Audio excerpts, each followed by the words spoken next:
Welcome back to another episode of Profitless on Purpose, the nonprofit-focused accounting podcast. I'm one of your hosts, AJ Wheeler. With me this week, as always, is Tony Cajigas. Hello. And Mark Palardy. Hey, everyone. Got a great episode this week. 3 articles on our discussion topic. Our first article is 5 rapid-fire ideas to fundraise during a global crisis. We'll talk about what they are. Maybe we agree, disagree, maybe some suggestions on some alternative ways. Then the great wealth transfer is coming. A discussion about donor advised funds. Are they good? Are they bad? What's our take on kind of how philanthropy is working today and how donations are coming into a nonprofit? And then a nonprofit business plan. Do you need one for your nonprofit? The author thinks so. We have some comments on it, though. We might disagree with the author on this one. And then our topic for this week is how to record revenue for reimbursable grants. And what are reimbursable grants? Anyway, we'll talk about all of it. Tony, you got our first article for us. Well, thanks a lot. Welcome, everybody, to our podcast. So the first article we have today is titled 5 Rapid Fire Ideas to Fundraise During a Global Crisis. So the author notes 5 different things on how you can ideas, basically. So the first one is to host a digital forum with a subject matter expert. And what they recommend is to actually hire somebody and to organize a virtual chat with this expert to discuss the COVID-19, the impact on your mission and those similar to you. And also, this is a good idea to keep the donors engaged and to provide them a sense of direction, gives them the confidence for future, perhaps, donations for your organization. The next step or idea is to build a call list and start reaching out. So the preface of this idea is that communication is a key during a time of crisis. And not just to sit on the sidelines, be proactive. Also, it's a good time to perhaps call your donors, maybe build a list, so on and so forth. The third idea is digital marketing. It's all about, your efforts and to do some social media ads, perhaps some Google ads. And it's just about getting your message out there, getting your organization out there for people to take a look at. The fourth idea is reschedule or repurpose an event.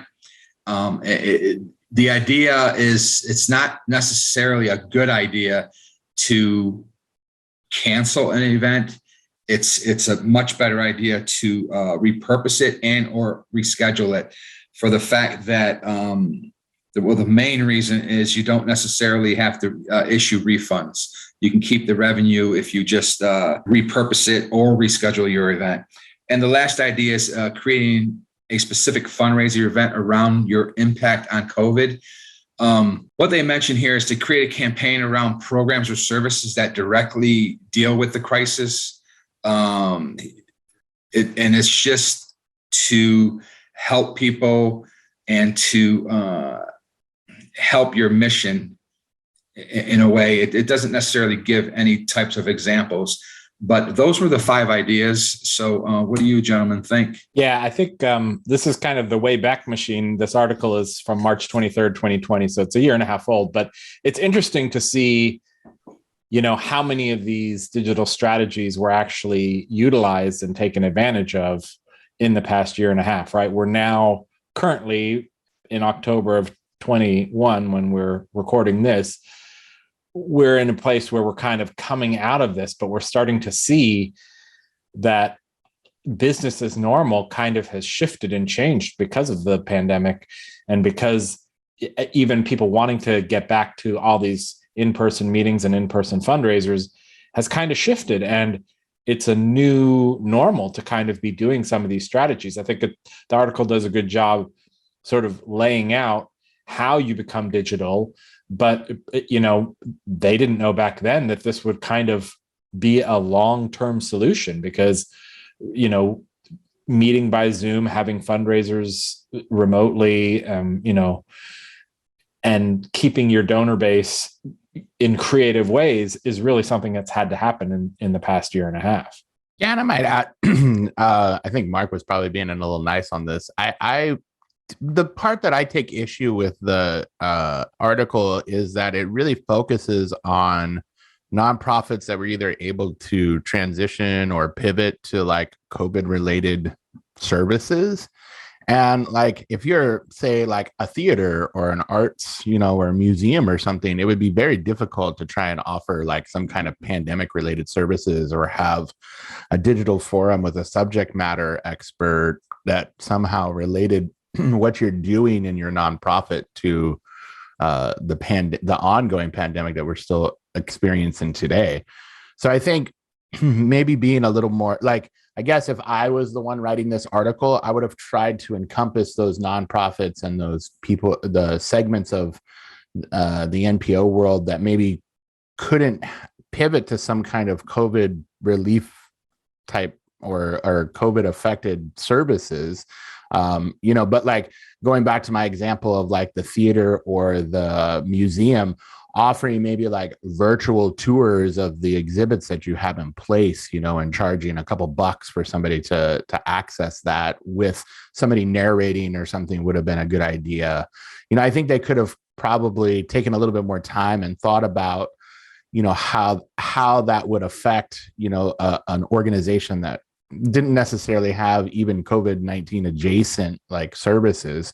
The other part that like kind of struck me was, they don't really talk, and again, I guess I'm accounting centric here, but they don't really talk about the accounting impacts of like rescheduling or repurposing your event or creating specific fundraising efforts around the impact on COVID-19. I think realistically, like, I mean, I had clients and customers that, went digital with their like yearly, I wouldn't call it a gala, but they hosted like essentially like a 2-day, 3-day training session for what their nonprofit purpose is for other nonprofits and other practitioners. And in fact, they were very successful at raising more money because they didn't have physical locations and meals and, people that were unable to attend in the past because of like, say, disabilities or fear of flying or crowds, were able to attend virtually. And what they've moved to now and what they're moving towards for the next one that they do this yearly is a hybrid approach. And I think, like, it's interesting to look back at what, a year and a half ago or so was considered like, okay, just, we need to limp this through, like to Mark's point, and not realizing that this was kind of like the way it's going to be from here on out. And those in-person kind of events and things were seen now as maybe like a hybrid or, like the great accelerator, as we've liked to call it on this podcast.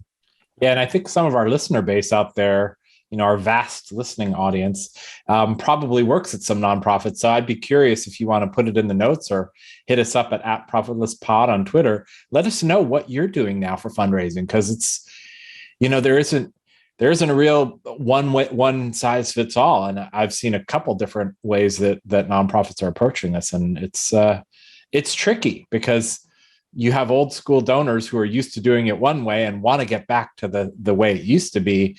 And then you have people like AJ were saying who really benefited from online and digital, giving in different fundraising formats. So we'd love to hear back from you. Yeah, and I think also. Oh, sorry. Go ahead, Tony. No, I'm sorry. One of the questions that popped in my mind was, what I would like to know is how many nonprofits actually did digital marketing prior to COVID-19, and even any of these ideas, were any of them implemented prior to the crisis? That's a really good point, Tony. I think often I think nonprofits lag behind, kind of in the implementation of like modern technologies and such. I've worked with many nonprofits that are still like paper based, where invoices and approvals and yada yada are all paper based, and they have paper files and everything. And even during the pandemic, they still rely on paper and kind of a non-digital.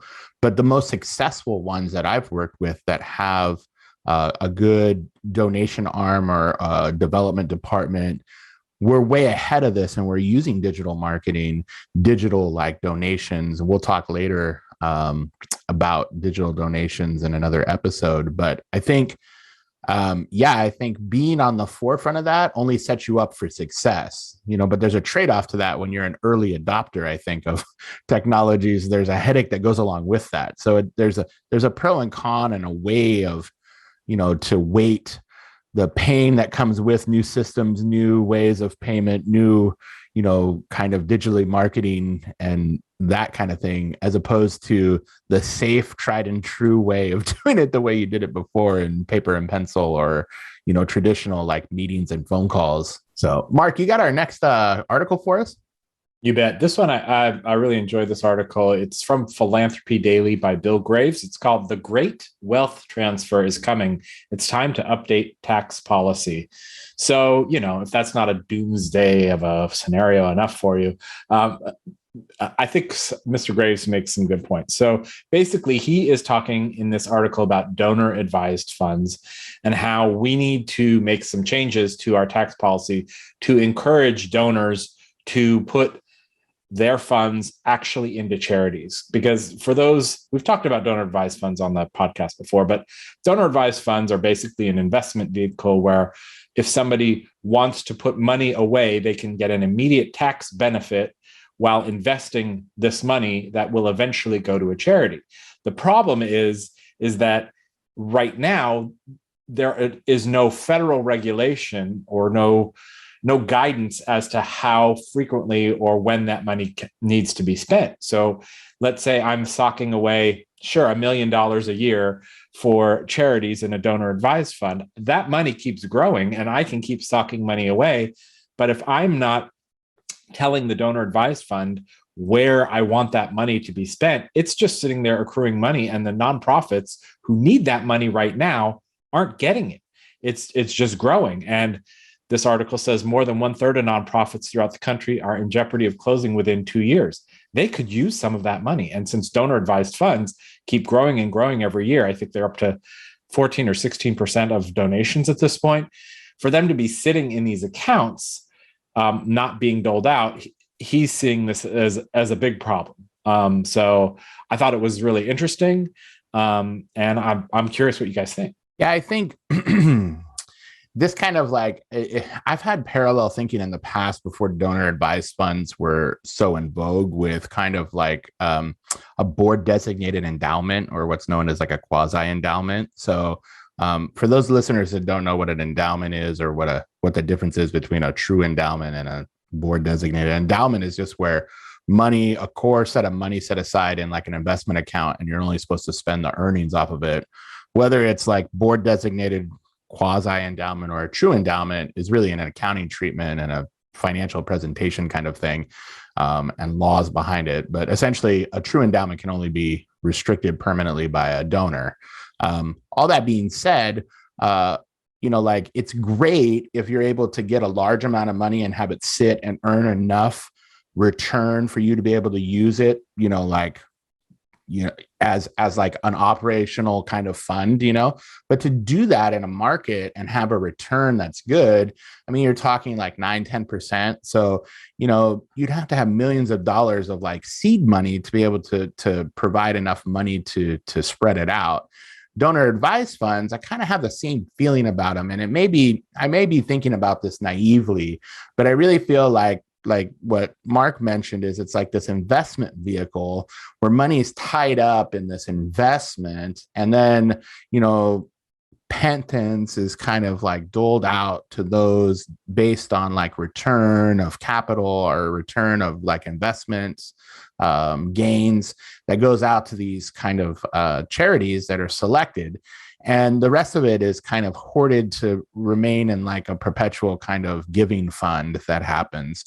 So, and with it coming more in vogue, there's only so much pie out there for contributions. So when you put them into like these endowments or these like donor advised funds, you're tying up a piece of that donation pie, or the piece of capital that's set aside, in the market to be donated. And you're really restricting the amount of donations that's actually coming in, I think, as this rises. So if this becomes more in vogue and more people are wanting to see like investment type donations, is that negatively affecting nonprofits from like an out of pocket check written to support them today?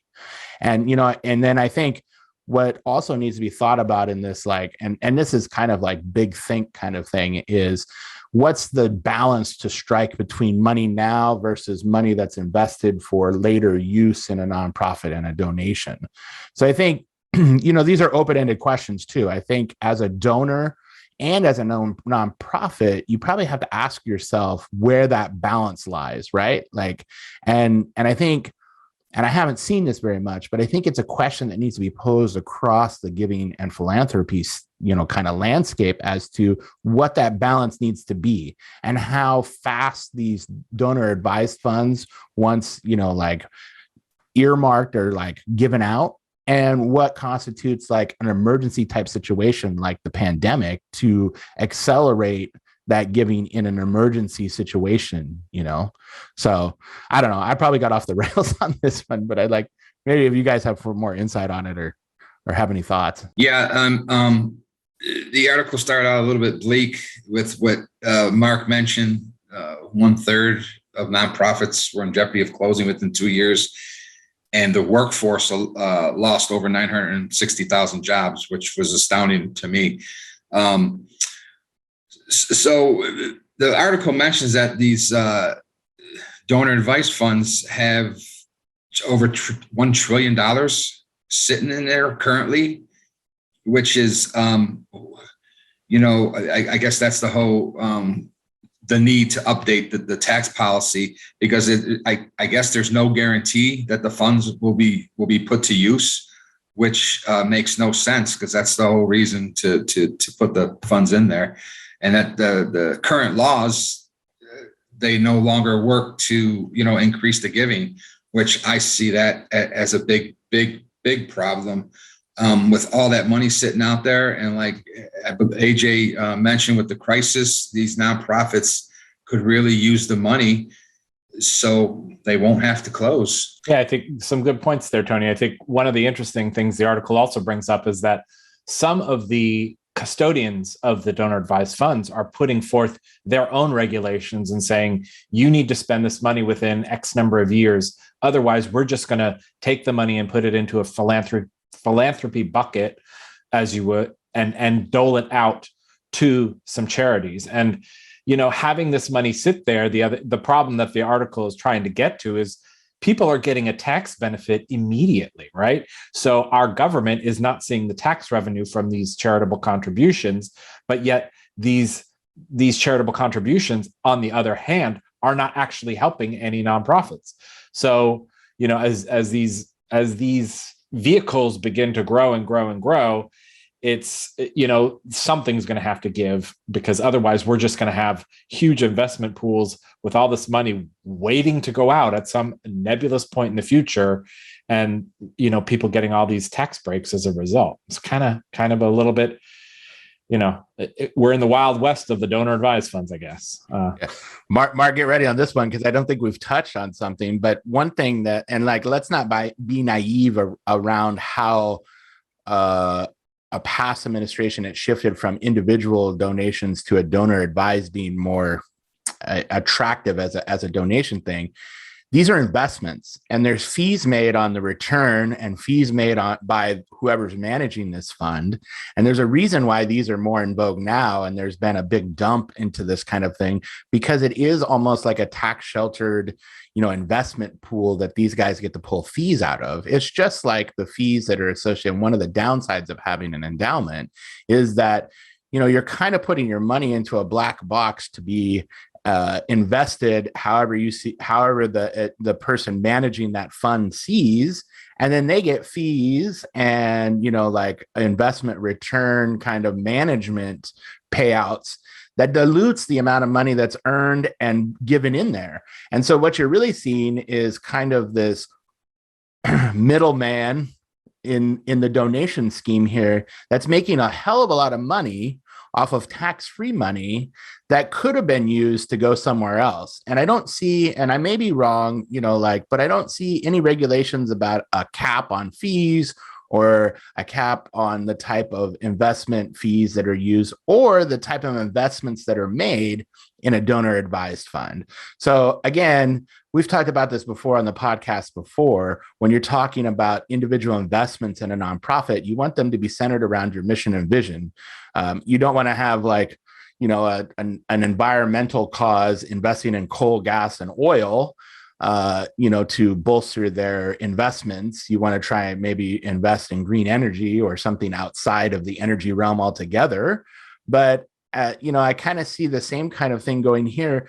These donor advised funds, just like an endowment fund, don't publish where they're investing their money in. It is, for the most part, a black box that it goes into. So I just want everybody to realize that, it's not all sunshine and rainbows when you have this investment that's making money that should be going back to a nonprofit.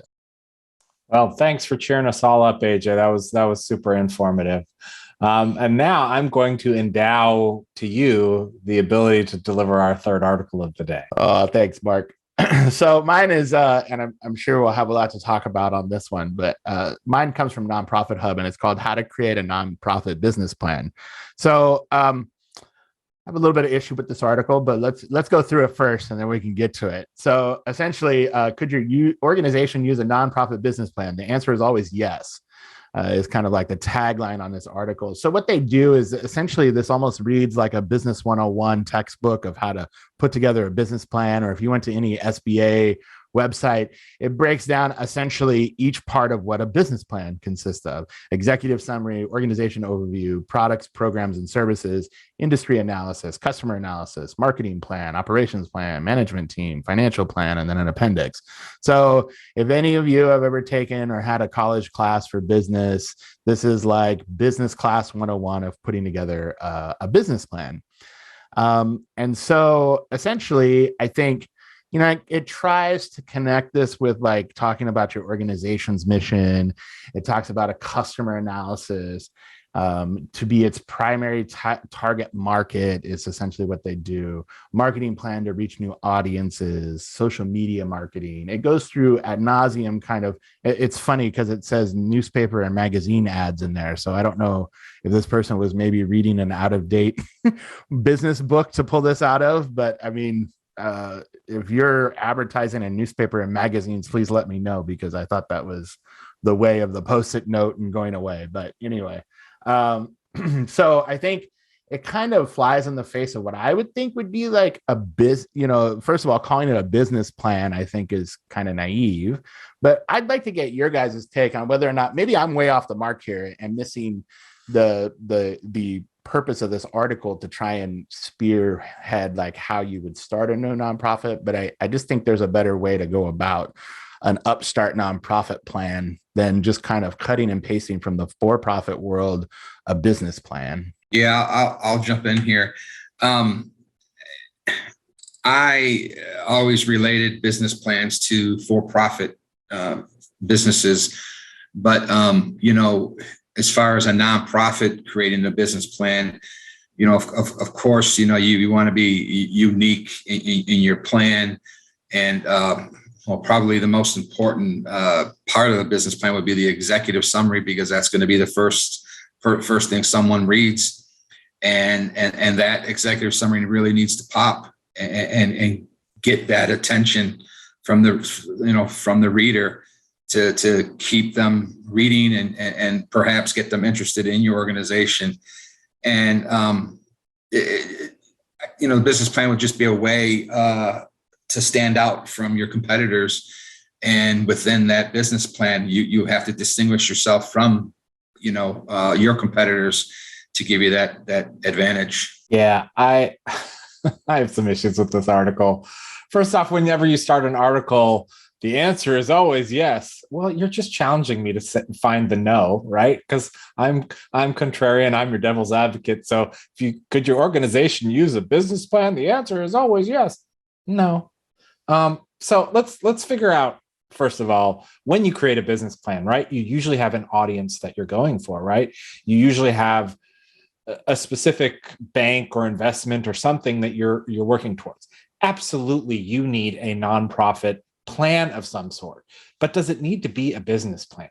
Does it need to be something that you're going to hand to the bank and say, please give me money for my nonprofit? It's not how nonprofits work, right? We've discussed this time and time again, that nonprofits tend to work more from the heart, right? When you get people invested in your mission, vision, values. And this to me reads so cold and antiseptic, like, here is my nonprofit, and here is how we are going to bring in money, and here is the different pieces of a business plan. It's like, there's no heart there. There's no like, ooh, I really want to donate to this. And if I were being offered a business plan when they're doing an ask, it just smacks us really weird. I mean, I'm sure there are some use case scenarios here, but if you're applying for a grant, they want it formatted in their entire way all by itself. They don't want a business plan. So I get when you're on the ground trying to figure out your nonprofit, this might be a good tool to figure out the different pieces that go into your nonprofit, but it's lacking, right? It talks about your mission, but it doesn't talk about vision and values. It doesn't talk about strategic planning. So there's a lot missing. And I think AJ nailed it when he said, some guy just pulled out some textbook from the 1970s and said, oh, I'm going to write an article on this, applying it to nonprofits. So I know that's a little bit mean, but that's how I really think. Well, I think the other thing that the article misses, right, is the kind of peculiarities around starting a nonprofit. It doesn't discuss, it talks about how to create a nonprofit business plan. So what the article doesn't do a good job of is like, is this an established nonprofit? If it is, I think you need to think about using your resources in a better way. If you're talking about revamp, like Mark said, right, hone in on mission, vision, and purpose and all that kind of stuff. But also too, if you're talking about increasing revenues or something, I think there's a better plan other than making a business plan on how to do so. The other part is if you're an upstart or you're wanting to start a nonprofit, this article misses the mark in more ways than one, because it doesn't discuss how you then apply for like 501 status with the IRS, what other steps you need to do to involve a board to get sign off on this, the articles of incorporation and kind of registering with the state and a fiscal sponsorship, because you're not going to get your 501c3. You're going to probably have money or services being offered that you need to nestle under another 501 similar organization that would quote unquote sponsor you, be a fiscal sponsor to house money, have appropriate controls in place over reporting and money for a program that you're running. Often I've seen nonprofits start where there's a need and a service being offered before you even get to a 501c3 or 501 designation, whatever that may be. So my big issue with this article is that it's not saying who it's targeting. It's just essentially trying to make the case that a business plan can be, shoehorned into what a nonprofit needs. And I take real issue with that, because I think nonprofits are unique enough that whether you're starting one or you're currently in one that needs a revenue boost or a restart of some kind, that there's better plans to put in place to put your time and money behind writing a generic business plan, I guess. So yeah, I don't know. Anyway, good try, I guess. We'll give him the college try on this one. Anyway, Tony, do you have our discussion topic for the week? I do. And it's actually quite interesting topic, which perhaps some smaller nonprofits may not be aware of. So the topic is, the question is, how do you record the income from a grant where you don't get the funds until you perform the work and then you invoice the grantor? Do you set up a receivable at the time of the grant award or record the income when you invoice the grantor? So before you gentlemen comment, what I would like one of you to do for our audience is perhaps explain what reimbursable grants are. Yeah. It's a great question, by the way. And I think a reimbursable grant, people think grants and they just think, I'm going to a foundation or I'm going to somebody who's giving out grants and they're just going to give me all this money once I'm approved for the grant. That works. It works that way sometimes, but in many cases, you get what's called a reimbursable grant, where you spend the money first, and then afterward, they're going to reimburse you once you show them all the expenses that have gone out that are in line with what the grant was approved for. So I think, as you're going through this, you got to think about, AJ is going to answer the question in a minute, but when you're applying for a reimbursable grant, just realize you have to have the capital up front to be able to spend the money and to do some of these programs first, because you're only getting reimbursed afterwards. So be wary, because reimbursable grants can be a blessing and sometimes a curse. All right. This is one of my favorite topics, because we get to talk nuts and bolts accounting. So, I'm excited, but probably not for the rest of the audience or anybody that's outside of a finance and accounting background. But this for me is fun, because realistically, the question seems innocuous and they're asking about, simply how you're recognizing revenue for a reimbursable grant. But I think what's lost often is capturing those expenses correctly to be able to generate this receivable that they're talking about. And so I'll go through the steps, I think, of how you would handle, in broad strokes, one way that we handle it at TCA when we're advising somebody. And real quick, a footnote on what Mark said is, oftentimes and to keep in mind, often, not always, but often these reimbursable grants are issued by a county, state, or federal entity. Usually they like to do it that way so that you're kind of held to spending the money first. They have some kind of recourse if they see something that's weird before they give you money. So just keep that in mind, that often these grantors require a little bit more documentation, and what you should be doing it for everything. I shouldn't say you should have something in place that would cover their requirements as far as like having good backup for expenses, but you're kind of on the hook harder for like funder audits and scrutiny under these grant and county government and state grants that often follow this model.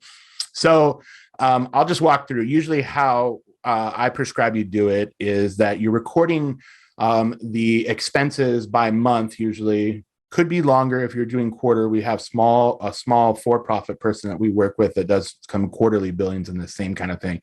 But what you're doing is you're kind of accruing these expenses. So you're paying money out, you're keeping it on your profit and loss in classes based on the grant that you're using. And then at the end of the time period, you kind of run that profit and loss for that time period, and you put together how much has been spent in each one of the categories to post for reimbursement. Then you issue an invoice or a receivable for that. And what I like to do is I like to backdate it for the period that is being reimbursed for. What this does is, in the accounting system, is it matches up the revenues with the expenses correctly, and you have a receivable on the books for that amount. So I think that probably answers the question that the listener posed. But I think, but AJ, let me ask you a question, because there is some debate on this. Yes.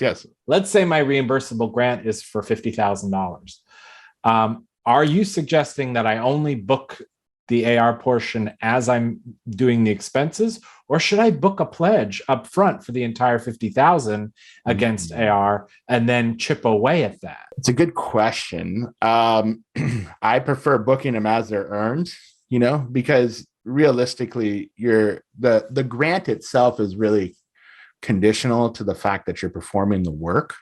So booking the receivable up front probably it's not GAAP to be able to do it that way. The other part that makes it more difficult, I guess, from like a nuts and bolts operation perspective, is if you have this receivable booked at the beginning of the grant, you have this large amount of income that's sitting there that's not earned yet. I mean, from like a AR perspective, like just a nuts and bolts accounting perspective, that money is more like a deferred receivable, which I don't know, that doesn't even, it kind of puts my brain in a knot when I try to think of a deferred receivable. So I guess if you want to track a grant that way, I guess you could, but what it's going to do in the background, it's not GAAP, but you could do it that way. But what it does in the background is you're going to have to unwind a lot of stuff that I think is unnecessary accounting steps in the background. As you like receive the money and release it, you're going to have to do these like back and forth entries to clear out this deferred AR portion versus posting the revenue when earned. So, I mean, I would lobby against maybe recording it that way, unless you disagree, Mark, because I'd like to hear your take on it too. You posed the question, but I guess it's probably confirmation bias on my own part. I prefer the way that I'm prescribing versus, booking a huge receivable up front.